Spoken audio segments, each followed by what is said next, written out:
Kung bekit din isun na. Kung echi ikibig pukya.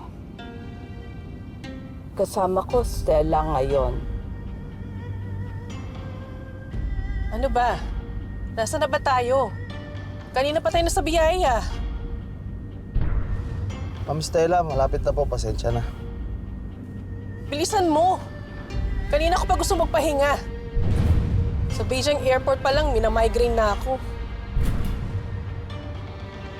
Saang lupalop na tayo, Pilipinas?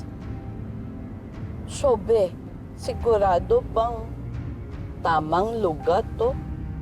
At pupuntahan natin yung kaibigan ni Joanne. Dahil alam ko, siya lang nakakaalam kung nasan yung anak ko. Ano bang pasok sa isip ng batang yan para takas sa atin? Hindi ko rin alam, Achi.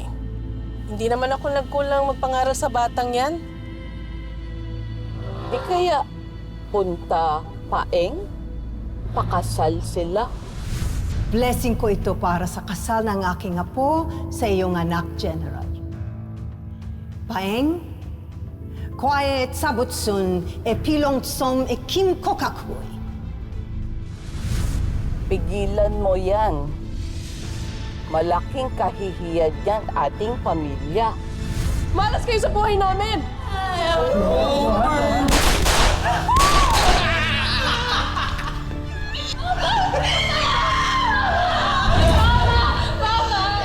Dahil sa'yo sa tatay mo, kung bakit nasira ang pamilya namin.